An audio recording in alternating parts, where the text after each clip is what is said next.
여러분 안녕하세요. 오늘은 2주차 수업이에요. 지금 여기 보이시죠? 해시태그 문제풀이 수업이 될 거예요. 1교시 때 일단 실외 문제풀이를 한번 해볼게요, 여러분.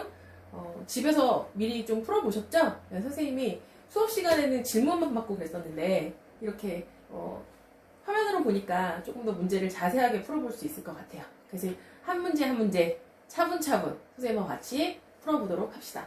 보기를 하나씩 다 확인을 하면서 가도록 할게요. 자, 1번부터 봅시다. 여러분들 시험지 다 피시고요. 다음은 판구조론이 정립되는 과정에 대해서 학생들이 나눈 대화다라고 얘기했거든요. 자, A라는 학생은 뭐라 했냐면 음향측시법을 이용해서 해저 지형도 작성을 완성할 수 있었다. 여러분 음향측시법 뭐였죠? 그치? 음파를 쏴서 갔다 오는데 걸리는 시간을 이용해서 지형도를 만드는 거였어. 혹시 공식 기억하세요? 네, 2분의 1 VT 나왔던 것도 생각을 해주시고요. 자, 그 다음에 여기서 조심할 점이 하나 있었죠? 여기서는 자료가 안 나왔지만 선생님 항상 강조하는 거 뭐지? 음향측시법 가지고 자료를 주고 이게 해구인지 해령인지 물어보는 그런 경우가 있다. 그럼 어떻게 해라? 바다의 평균 깊이를 생각해 주라 그랬죠. 전체 바다의 평균 깊이는 얼마다?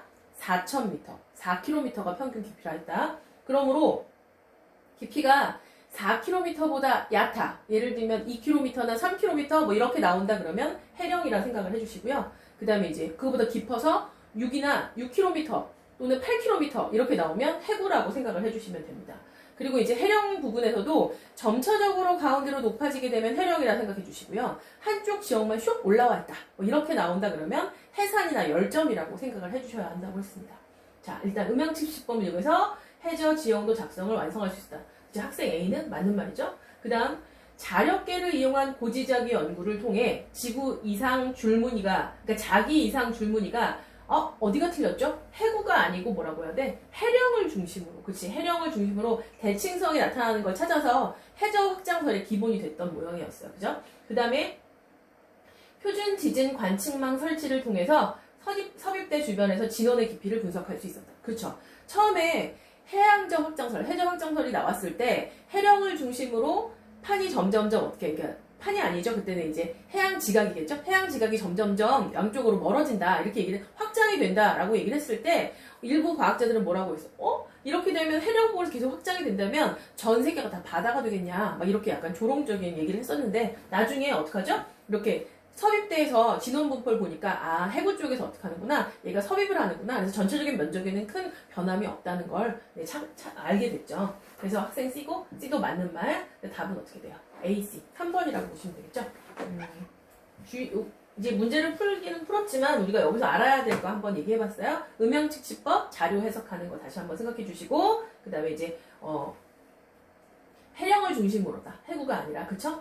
그 다음 2번 보시면 그림 가는 퇴적암이 생성되는 해양 환경 일부를 나타냈다고 했어요. 나는 어느 지역의 퇴적 구조인데 여러분 나 그림을 보니까 이게 뭐였죠, 여러분? 그렇죠. 이거 점이층이잖아요. 하나의 지층 안에서 아래쪽은 어떠죠? 알갱이가 큰 거. 위로 갈수록 알갱이가 점점 작은 거가 쌓이는 거. 지금 이 모습을 봤을 때 역전은 없는 거죠. 제대로 쌓여있는 거. 위아래도 구분할 수 있었다고 했죠? 우리 퇴적 구조 4가지 중에서 가장 깊은 바다에서 만들어지는 거라 했어요. 지금 해저 확장, 해양 환경 주변을 보시면 대륙붕, 대륙사면, 대륙대, 심해저 평원 이렇게 돼 있는데 선생님이 말한 전체 바다의 평균 깊이는 심해저 평원에서의 깊이를 말하는 거예요. 보통 어떻다고? 4,000m라고 했었죠? 대륙붕은 우리가 생각하면 상당히 깊은 바다처럼 느껴져요. 물론 우리는 이제 한 10m 정도만 들어가도 거의 죽을 것 같은 바다 아닙니까? 그렇지만 전체 바다에 비하면 대륙붕이 100에서 200m 깊이라고 하는데 전체 바다에 비하면 좀 비교적 얕은 바다라고 생각을 할 수 있겠어요. 그래서 지금 나와 같은 이런 점이층이 같은 퇴적 구조는 어디에서 주로 볼 수 있다? 이건 좀 깊은 바다니까 이 중에서는 어떡하죠? 대륙대 환경에서 그치? 저 육지 환경에서 퇴적물이 흘러내려와서 대륙붕에 주로 일단 많이 쌓이고 그 다음에 대륙붕과 대륙 사면을 따라서 우리가 뭐라고 하죠? 저탕류. 일종의 뭐냐면 그 해저면을 따라서 흐르는 흙탕물 같은 거를 말해요. 그 저탕류가 대륙 사면을 따라 내려와서 어떡하지? 대륙대 환경에서 쌓일 때 그럴 때 이런 거 많이 볼 수 있다라고 얘기를 했죠? 자, 우리 4가지 지질 구조 중에 뭐뭐 있었냐면 물결 무늬가 나타나는 연흔도 있었고요. 그 다음에 물이 한쪽 방향으로 흐를 때 나타나는 사층리도 있었고요. 그 다음에 건조한 환경에 노출됐을 때 그 쩍쩍 갈라진 무늬가 나타나는 건열도 있었고 지금과 같은 점이층리도 있습니다. 자, 그 중에서 지금 가에서 뭐라고 했냐면 기역에서 가의 대륙붕에서 좀 비교적 얕은 바다죠. 연흥이 형성될 수 있다. 물론 조금 더 얕으면 더 좋겠지만 이 중에서 연흥이 형성될 가능성이 그래도 가장 높은 건 어디라고 볼 수 있다. 가장 얕은 바다인 대륙붕이라고 볼 수 있기 때문에 맞다고 보셔야 할 것 같아요. 그 다음 니은에 나는 가의 대륙 사면보다 대륙대에서 잘 발견된다. 조금 전에 설명했죠? 대륙대 같은 깊은 바다. 맞는 말이고 나를 통해서 지층의 상하를 판단할 수 있다. 나뿐만 아니라 선생님이 말했던 지금 4가지 지질 구조는 그 퇴적 구조는 모두 다 어떡하죠?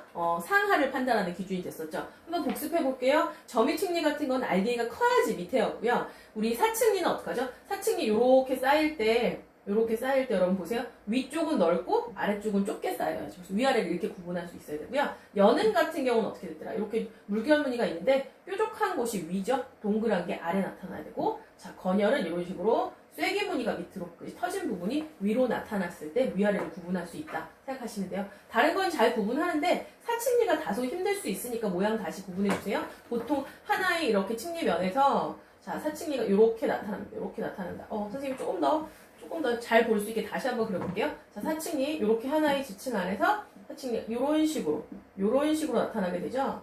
그럼 여러분이 보셨을 때 위쪽은 좀 넓어요. 아래쪽은 좀 좁은 그런 경향이 있죠. 그래서 위아래를 구분하는 거 할 수 있어야 합니다. 자, 그래서 지금 그네드가 모두 맞기 때문에 답은 5번으로 보시면 되겠습니다. 자, 3번으로 가봅니다.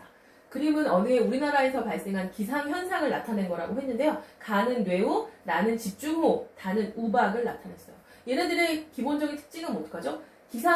대기가 모두 다 불안정할 때 나타난다는 특징이 있고요. 강한 상승기류가 있을 때, 강한 상승기류를 동반한 저군형 구름이 나타났을 때 주로 많이 나타나죠? 옳은 거 찾으라고 했는데, 가는 정난운에서, 자, 여러분 정난운은 뭐죠? 저군형, 구름은 두 종류로 나누잖아요. 어떻게 모양하고 높이로 나누는데 모양으로 나눴을 때 위아래로 발달한 구름을 저군형 구름, 그 다음에 옆으로 발달한 구름을 층운형 구름이라고 합니다. 또 하나의 기준은 높이로 나누는 건데 상층운, 중층운, 하층운으로 나눌 수 있죠. 근데 여기서는 이제 이 난자가 붙은 것은 어지러울 난자라는 표현을 썼어요. 저군형 구름, 수직으로 발달했는데 안에가 엄청 지금 어때? 불안정한 그런 상태가 됐을 때 우리가 정난운이라고 합니다. 발달하면서 천둥 번개와 함께 소나기가 내린다. 그지? 뇌우가 바로 그런 뜻이었잖아요. 천둥 번개를 동반한 비구.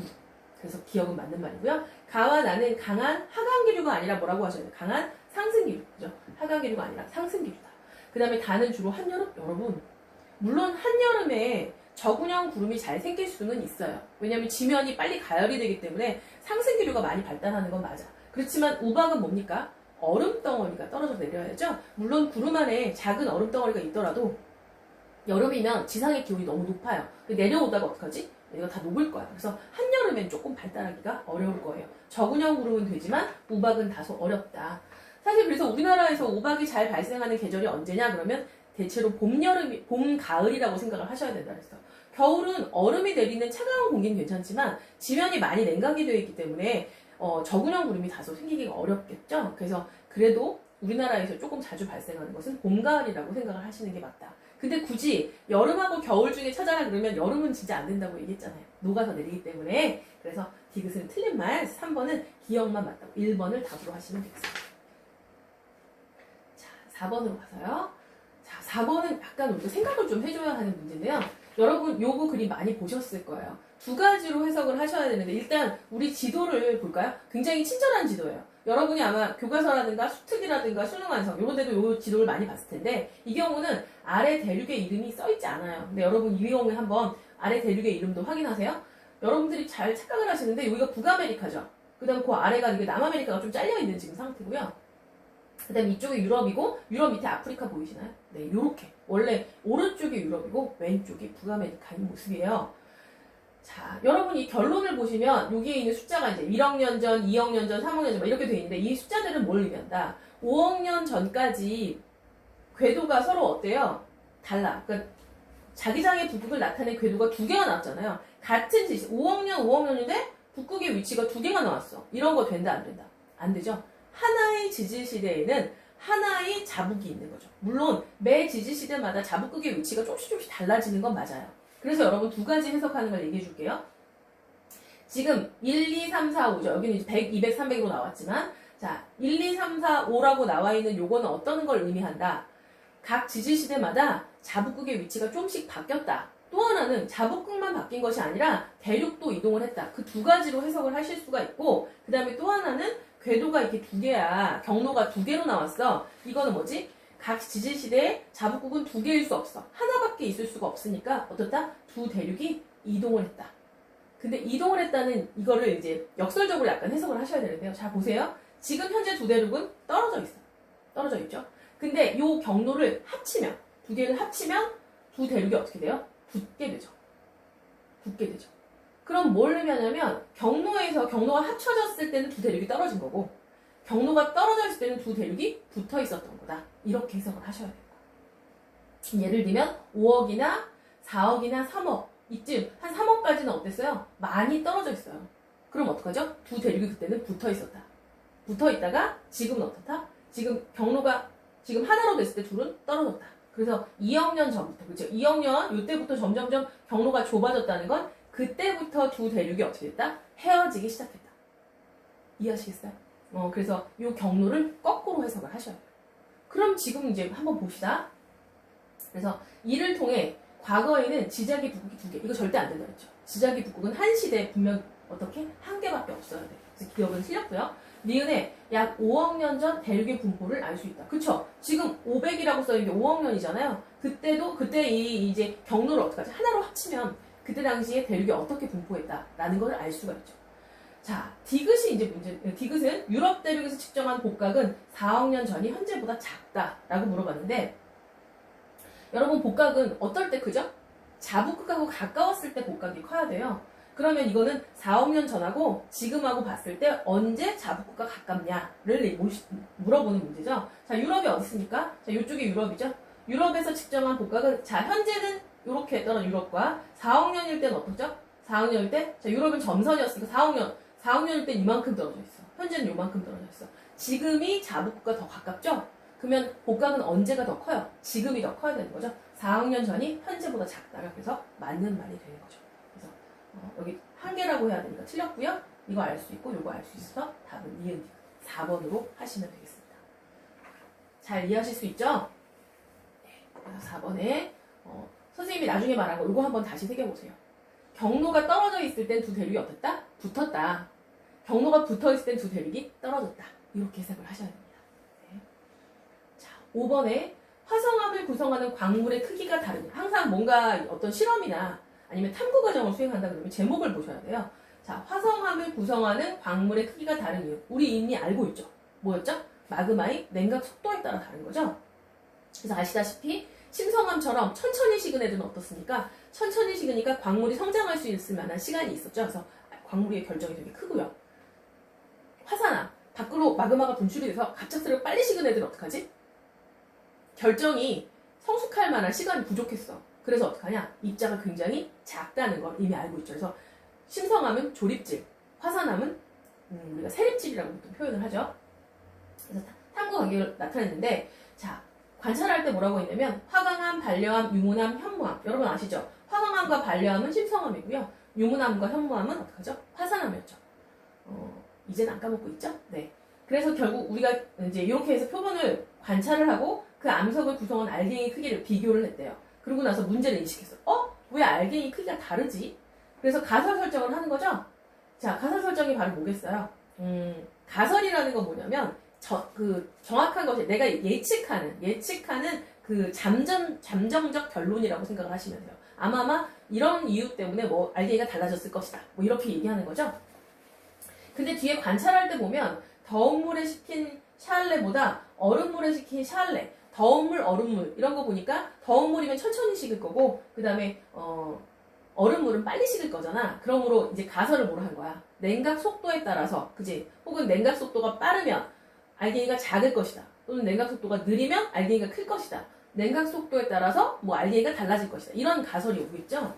그러고 나서 실험 준비를 하고 실험을 한 거예요. 예상을 하고. 옳은 것만 고르라고 했는데, 그래서 A에 마그마의 냉각 속도가 빠르면, 자, 마그마의 냉각 속도가 빠르면 광물의 크기가 작다. 그런 가설 있을 수 있죠. 그래서 기억은 맞고요.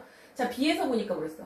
더운 물에서 식힌 샤알레보다 얼음물에서 식힌 샤알레가 빨리 식는 거죠. 그래서 결정의 크기가 더 작다라고 하셔야 되겠죠. 니은도 맞고요. 그 다음 탐구 활동을 통해 화강암과 현무암과 광물의 크기를 설명할 수 있다. 그렇죠. 화강암은 심성암, 현무암은 화산암이라서 알게니가 왜 다른지를 설명할 수 있습니다. 그래서 그네든 다 맞는 말이죠. 사실 여러분 이거는 이제 중학교 과정에서 실험이 있었었는데 여러분이 아마 잘 보진 못했을 것 같아요. 그래서 지금 우리가 화성암을 심성암과 화산암을 구분할 때 알게니 크기가 어떻게 달라지는지 실험으로 이제 얘기를 한 거예요. 자, 넘어가면 자 6번 그림은 어느 지역의 지질 단면도다. 여러분 이렇게 복잡한 지질 단면도가 나오면 항상 뭐부터 하셔야 된다고? 그쵸? 지질의 그 지층에 쌓인 순서와 어떤 지각 변동이 있었는지를 순서대로 적어보는 게 좋겠죠? 우리 한번 볼까요? 지금 5가지 지사학의 법칙이 있어서, 그치? 그 5가지 지사학의 법칙에 의해서, 요거를 이제 판단을 하는 건데, 여러분 5가지 지사학의 법칙 뭐 있었나요? 수평 퇴적의 원리가 있었고요. 지층 누중의 원리가 있었고요. 그쵸? 그 다음에 또 뭐 있죠? 이제 뭐, 동물군 천의의 법칙도 있었고, 관입의 법칙도 있고, 그 다음 부정의 법칙. 요 5가지 정도를 이용해서 요거를 순서를 정하는데, 우리 한번 적어볼까요? 자, 맨 처음에 누가 쌓였겠어? 그죠? B가 쌓였겠죠. 그 다음엔요, C가 쌓였을 거고요. 그 다음 뭐가 있습니까? 사실 A가 관입을 했겠죠? A의 관입. 선생님 관입 동그랗게 표시할게요. A의 관입이 있고요. 그 다음에 여기 보이시나요? 부정합이 있죠. 부정합. 그지? 선생님 부정합 이렇게 표시할게요. 부정합이 있었고 그 다음에 D가 쌓이고 그 다음 E가 쌓인 다음에 뭐가 있나요? 단층이 있는데 요 단층은 어떡하지? 오른쪽이 상반인 거. 자, 상반과 하반은 어떻게 구분했죠? 자, 여기 사다리꼴이 생긴다. 단층 면에 대해서 2개의 덩어리인데 자, 위쪽 면이 넓으면 상반, 그죠? 아래쪽 면이 넓으면 하반이라고 했습니다. 그래서 지금 이 경우는 네, 오른쪽이 상반이죠. 지층의 모습을 보니까 오른쪽 상반이 어떻게 지금 내려와 있는 상태죠. 그래서 이걸 뭐라고 하니까 정단층이다. 그지? 정단층이 있고 그 다음 또 뭐 있었죠? 부정합이 한 번 더 있죠? 부정합이 있고 마지막에 F가 쌓인 거야.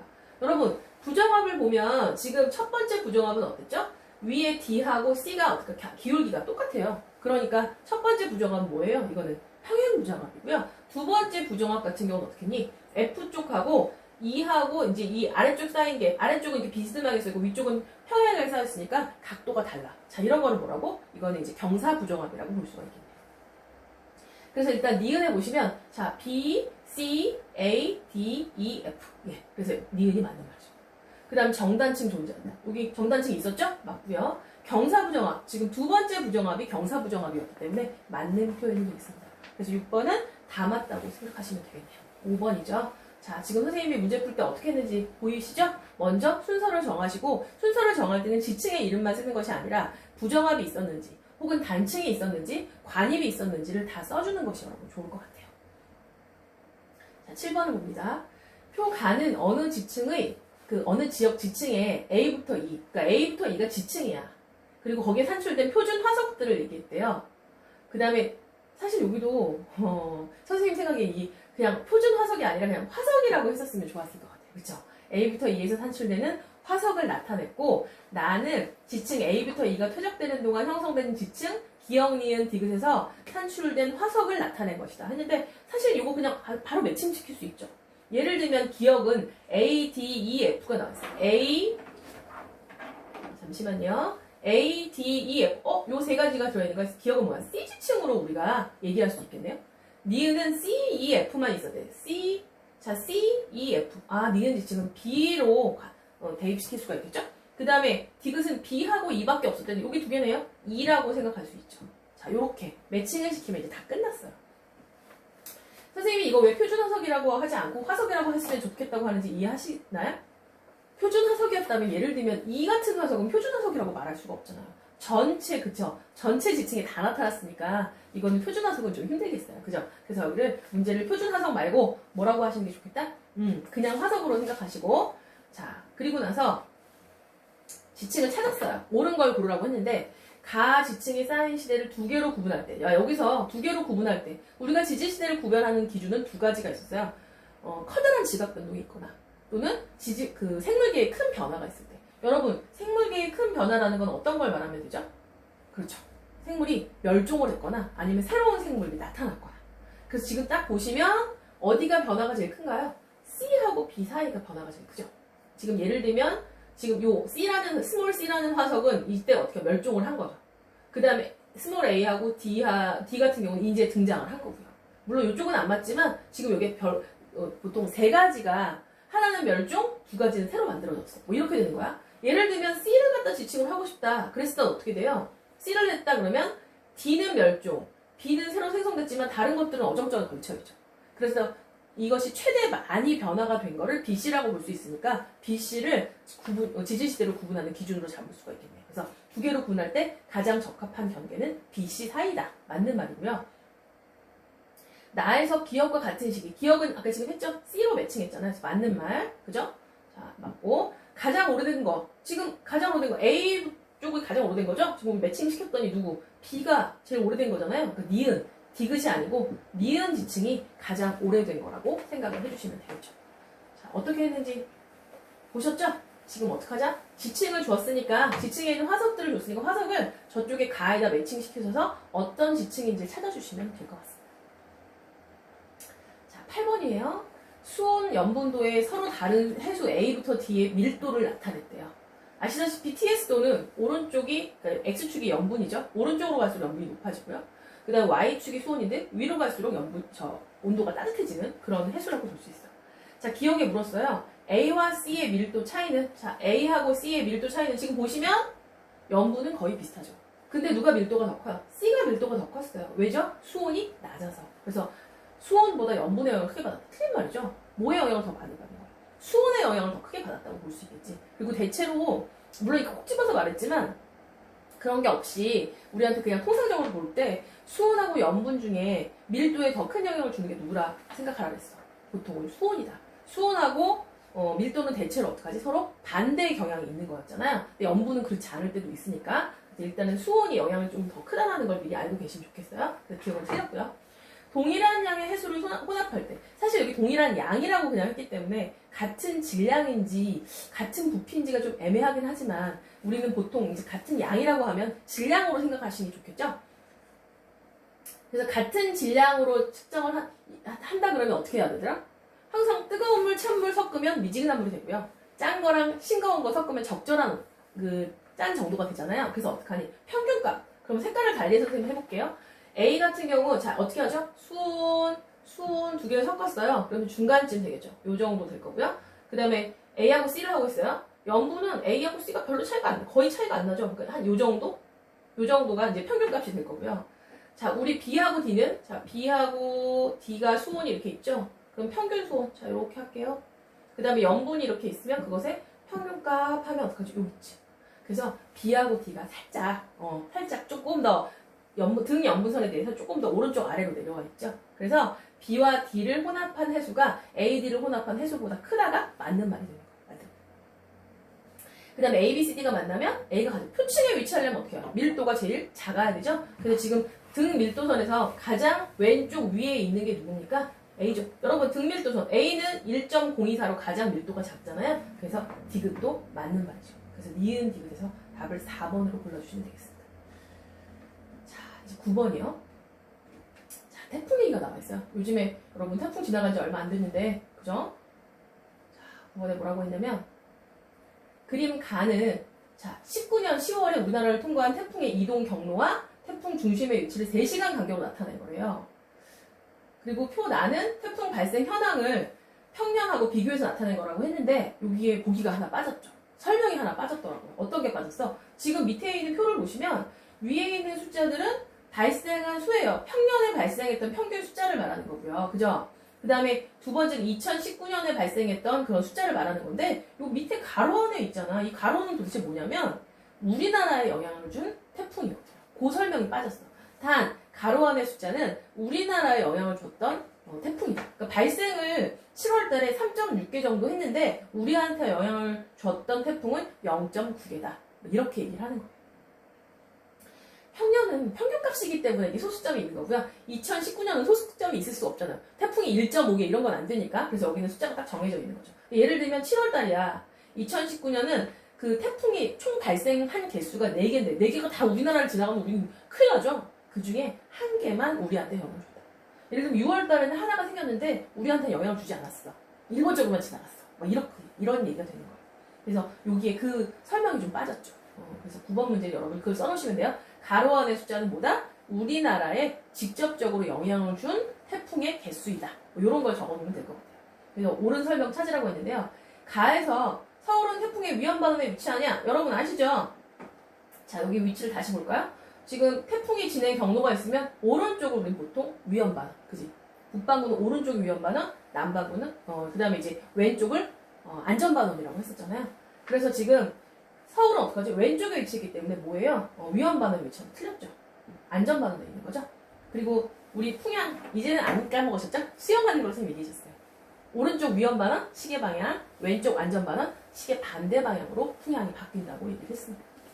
태풍의 이동 속도는 자 이동 속도를 물었어요. 여러분 이동 속도는 어떻게 하시면 돼요? 지금 보시면 시간 간격이 3시간 간격으로 지금 그죠? 3시간 간격으로 다 3시간 간격이잖아요 거의 그죠? 그래서 3시간 간격으로 했기 때문에 시간 간격은 같아. 그러므로 어떡하죠? 이동한 거리가 길면 속도가 빠르다고 생각하면 되죠. 요때가 어때요? 이동 속도가 제일 빠르네요. 자, 그러니까 지금 언제 2일 21시경 2일 21시 요때죠. 그 다음에 3일 3시 딱 보시면 요 이후가 속도가 좀 빠르죠. 이쪽 속도 대체로 칸이 좀 좁잖아요. 널널하고. 그래서 2월 21일 3시 그러니까 2일 21시경이 3일 3시경보다 빨랐다는 틀린 말이죠. 이때가 더 빨랐던 거지. 그치? 이거 그냥 어떻게 하면 돼? 같은 시간 간격인지 확인하시고 거리가 더 멀면 이동 속도가 빨랐다고 생각을 해주시면 될 것 같아요. 그 다음 3번에 태풍의 영향을 받는 동안 부산의 풍향. 여러분 부산은 지금 어떡하지? 이동 경로의 오른쪽이니까 위험반원에 해당되죠? 그래서 부산의 풍향은 시계 반대 방향이 아니라 자 오른쪽 시계 방향으로 변했어야 돼. 틀린 말. 2019년 8월에 자 이거는 이제 8월에 태풍이 평년보다 많이 발생했냐? 자 2019년 8월에 보니까 평년에는 어떡하지? 5.8개가 발생했는데 이때는 5개만 나왔어. 그러니까 평년보다 어떡하지? 많이 발생 틀렸죠. 적게 발생을 한 거죠. 네, 적게. 2019년에 발생한 태풍은 우리나라에 영향을 끼친 비율이 평년보다 높았냐?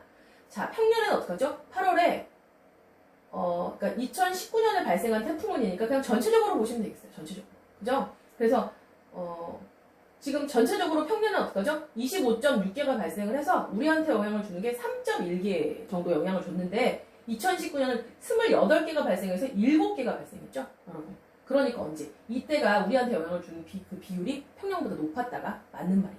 그러니까 5번 같은 걸 해결하려면 가로 안의 수치가 뭔지를 위에 명시를 해줬어야 되는데 이 문제에서 그걸 좀 빠뜨렸네요. 이해하시죠? 네. 그래서 전체 개수분에 그 다음에 우리나라에 영향을 준 거 개수 하시면 2019년이 좀 더 영향력을 많이 비율이 좀 영향을 끼친 비율이 높다고 볼 수가 있는 겁니다.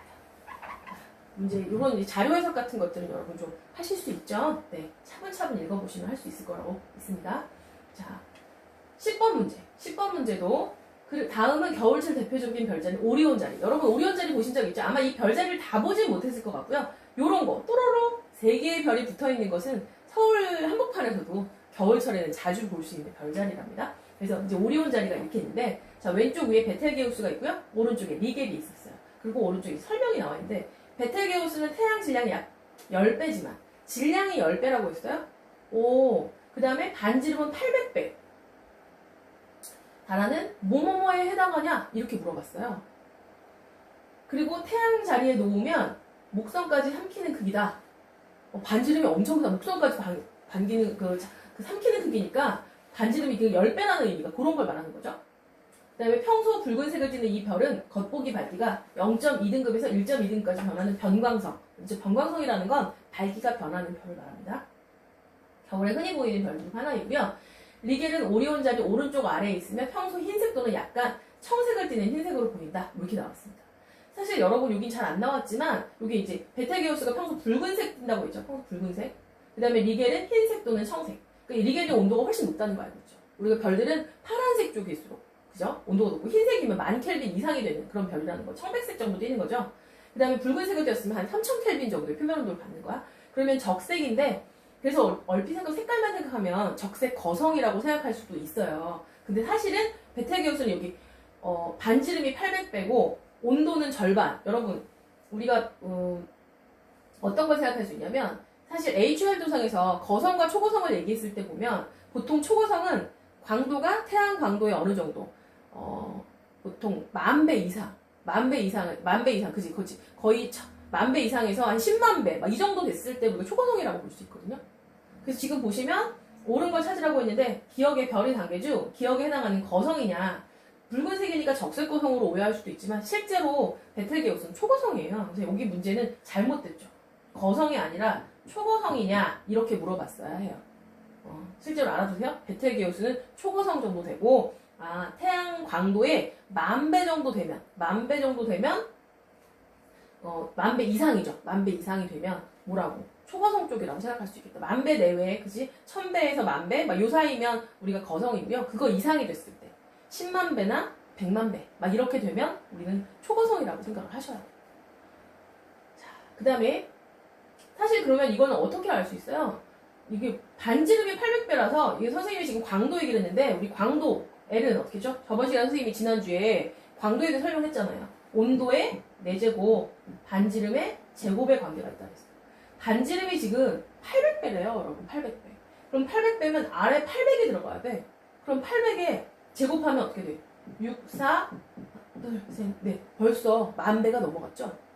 그 다음에 온도는 지금 태양 온도의 절반 정도 되는 거거든요? 그러면 그걸 16분의 1, 뭐 이렇게 해서 들어간다고 해도 10,000배 이상이 될 거잖아요. 그치? 40,000배 정도 되는 거죠? 그러니까 사실은 초거성이 되어야 맞는 말이에요. 그래서 실제로 초거성인데 문제상에서는 여러분 이제 붉은색이라는 말을 주고 이해하기 쉽게 그냥 거성이라고 줬지만 정확한 답은 초거성이라고 하셨어야 됩니다.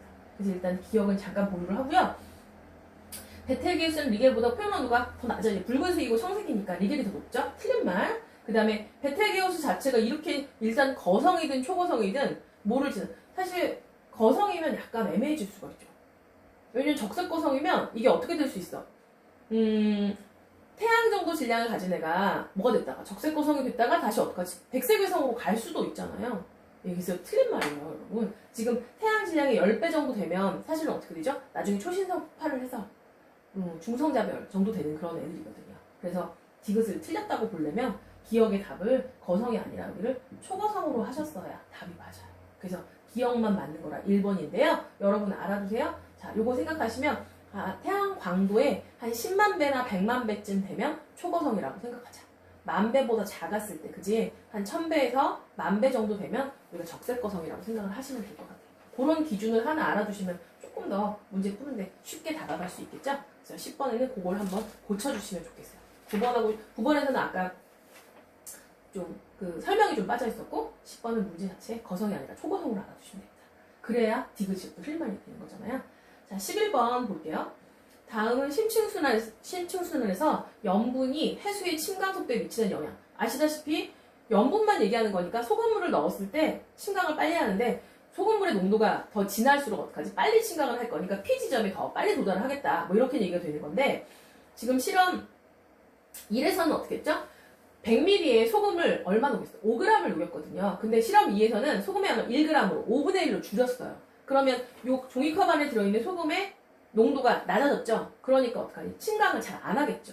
그러니까 기억에 들어갈 숫자는 어떡하지? 7초보다 크다라고 하셨어야 되는 거예요. 그죠? 그래서 기억에, 실험 결과에서 기억은 7보다 작다가 아니라 크다라고 하셨어야죠. 농도가 약해졌으니까. 소금물의 온도를 10도보다 높이면, 자, 소금물의 온도를 10도, 자, 처음에 어떻게 했죠? 10도가 뭐죠? 맨 처음에 수조에 담근 그 물이 10도예요. 근데 나중에 10도 그 다음 10도씨 물 100ml에 소금 5g을 넣었다고 이렇게 했잖아요. 근데 소금물의 온도를 소금물이면 어떤 거죠? 수조가 아니고 지금 여기 비커에 들어가는 물이 소금물이잖아요. 그 소금을 처음에는 바깥하고 온도는 똑같게 했어. 그랬는데 그 소금물의 온도를 10도보다 높이면 더 따뜻해지면 자 얘가 더 따뜻해지면 밀도가 어떻게 되죠? 작아지니까 침강을 잘 안 하겠죠. 그래서 P점에 도달하는 시간은 길어진다고 하셨어요. 니은도 틀린 말. 그러니까 소금물이 뭘 의미하는지. 자 바깥에는 그냥 수조는 그냥 물이죠. 그러니까 이 안에가 소금물이니까 소금물 똑같이 10도였다가 얘 온도를 10도보다 높이면 따뜻해지면 밀도가 작아지니까 침강 속도가 느리다라고 생각하시면 돼요. 실험 2에서 소금물의 농도를 낮춘 것은 극지방의 빙하가 녹는 경우에 해당된다. 그렇죠. 얼을 때는 뭐만 얻는다? 물만 얻는 거죠. 그러니까 물만 얻었다가 얘가 녹으면 극지방에서 싱거워지는 거잖아. 그걸 의미하는 거죠. 그래서 디귿만 맞는 보기가 되겠어요. 자, 12번. 이런 문제 나오시면 여러분 항상 현재 상황을 잘 생각하셔야죠. 이거 암기죠. 현재 북반구는 어떡하지? 근일점일 때가 겨울이다. 근겨. 알았죠? 근일점일 때 겨울이다. 그래서 현재와 13,000년 후를 순서 없이 했대요. 그럼 찾으세요. 지금 태양이 이쪽에 있으니까 오른쪽이 근일점이거든요. 근데 B는 자 자전축이 어떡하죠? 태양 쪽으로 기울었어. 자 난로에다 머리를 들이밀어. 뜨거워. 그래서 북반구는 뭐야? 여름에 해당되는 거죠. 그러니까 이거 안 되죠? 그래서 나가 현재. 가가 13,000년 후 이렇게 생각을 하시면 되겠어요. 자 기억에서 지구 자전축 경사방 현재 거가 나냐? 맞는 말이죠? 북반구 기온의 연교차. 지금은 보세요. 겨울인데 가까워요. 그럼 좀 따뜻한 겨울이니까 연교차가 좀 작은 편이죠. 그래서 가일 때, 가까울 때 여름이 얼마나 덥겠습니까? 그죠?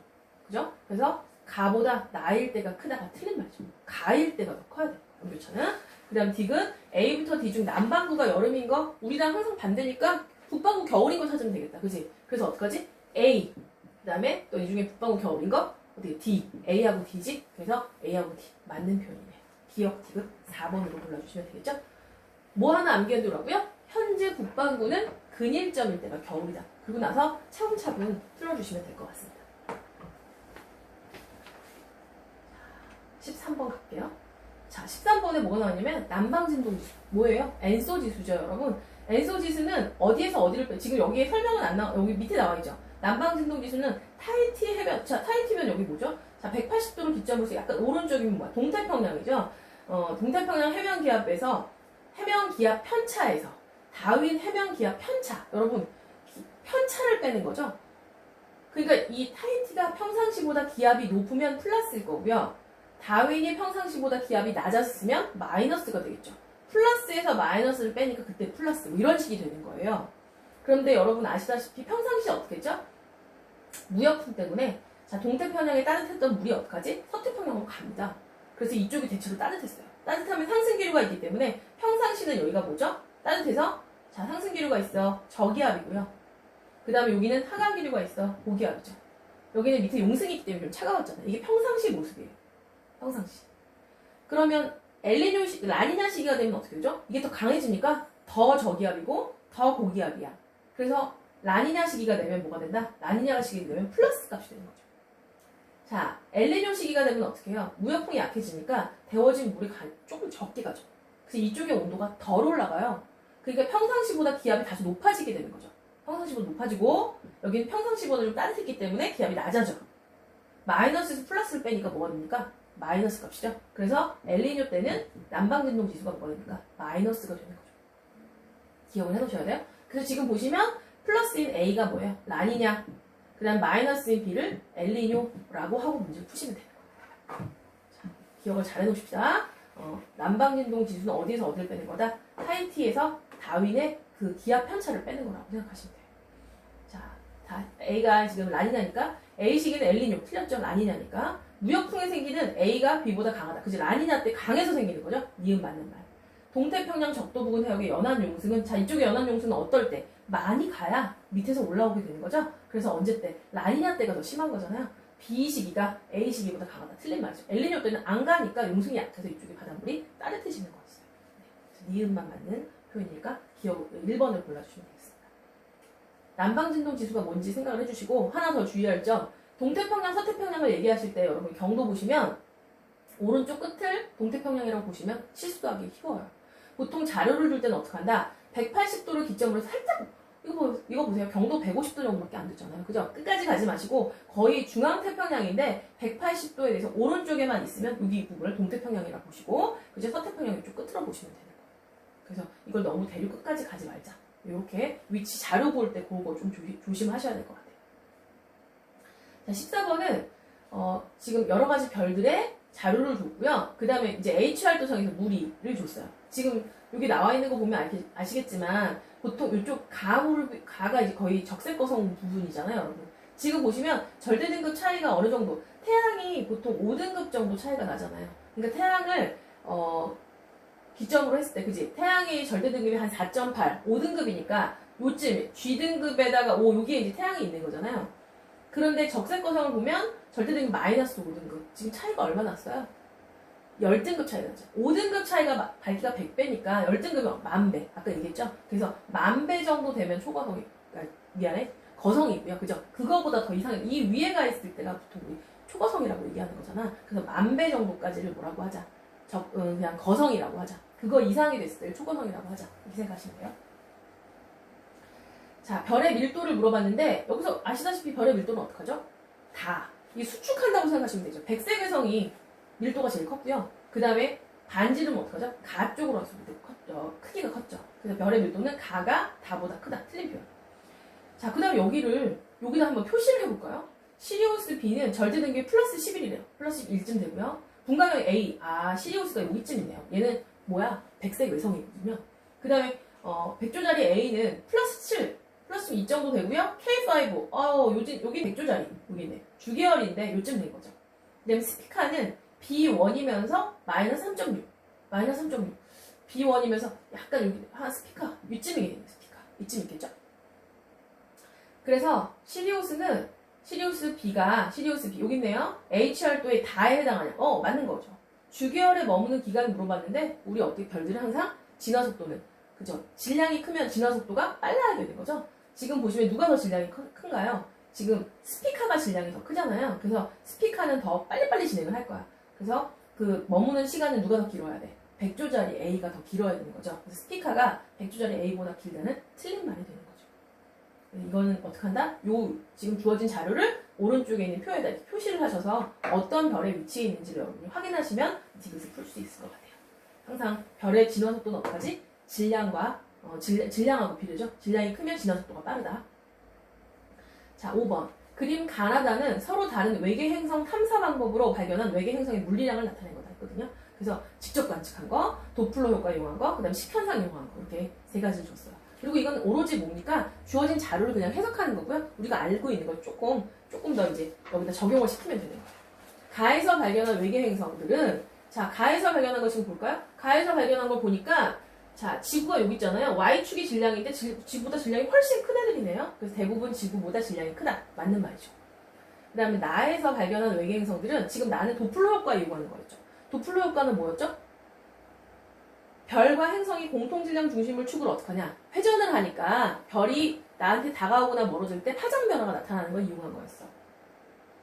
그러면 둘이 그렇게 이제 회전을 하려면 공통 조건이 뭐였지? 만유인력과 원심력이 같은 거야. 그래서 지금 만유인력 공식을 보시면 여러분 만유인력 공식 정도는 우리 알고 있잖아요. 자, 만유인력 F는요, G 곱하기 R 제곱분의 라지 M 스몰 m죠. 이게 이제 별의 질량이고 행성의 질량인데 행성의 질량이 커져버리면 만유인력이 커요. 그러면 원심력도 커야 되니까 어떡하죠? 회전 속도가 빠를 거야. 그래서 도플러 효과가 더 잘 나타나겠죠. 그래서 지금 나에서 발견한 외계 행성들은 행성의 질량이 커지고, 자, 스몰 m이 클수록 별의 시선 속도 변화가 커서, 그죠? 빨리 돌아가니까 행성의 존재를 확인하기 쉽다가 맞는 말이 되는 거죠. 그래서 사실 쉽게 말하면 이렇게 선생님이 만유인력으로 설명을 한 거고, 그래서 질량이 크면 또 있잖아. 너네가 자, 별하고 행성이 있어. 그러면 공통질량 중심까지 거리 관계가 어떻게 된다 그랬니? 자, 여기하고 여기 관계는 예를 들면 둘의 질량비가 100대 1이야. 그럼 거리비는 1대 100이 돼야지. 만약에 질량비가 100대 2였다면 거리비가 2대 100이 될 거니까 행성의 질량이 클수록 공통질량 중심이 좀 더 어떡하지? 별에서부터 멀어지게 돼. 그럼 별의 공전 반지름이 커지니까, 그죠? 그래서 속도도 빨라진다. 뭐 이렇게 생각할 수도 있고, 지금처럼 그냥 쉽게 말하면 만유인력이 커지면 원심력도 커야 되니까 빨리 움직인다 이렇게 생각하시면 되겠죠. 디귿, 다에서 발견한 외계 행성들은 행성의 공전 궤도면과 관측 시선이 수직일 때, 자, 여러분 지금 식이죠? 식이 뭐죠? 가려야 되는 거 아닙니까?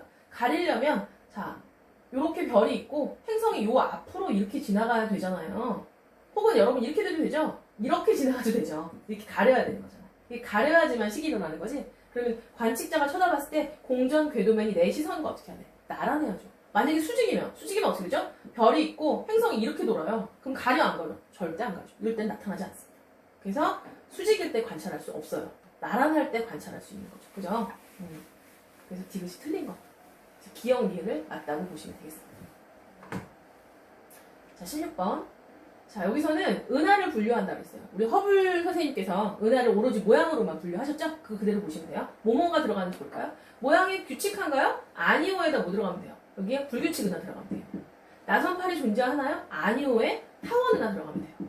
중심부에 막대기가 있으니까 얘에다가 뭐죠? 막대, 나선 은하, 여기는 그냥 정상 나선 은하 들어가시면 되겠어요. 타원의 은하는 B이다. 맞는 말이고요. 우리 은하는 아시다시피 뭐죠? 막대나선 은하잖아요. 그래서 D에 들어야 돼. 그래서 맞는 거고. 자, 성간물질은 어떻다? 뭉쳐있으면 성간물질이 없다 그랬어. 애들이 흩어져 있어야 성간물질이 있다고 그랬죠? 그래서 A보다 B에 많다. 틀린 말이죠. A의 성간물질이 훨씬 많은 거죠. 젊은 별, 성간물질이 많고 B에는 좀 나이가 든 별이 많다고 했어요. 그래서 틀린 거. 답은 기억, 니은. 자, 마지막 문제 17번을 보실까요?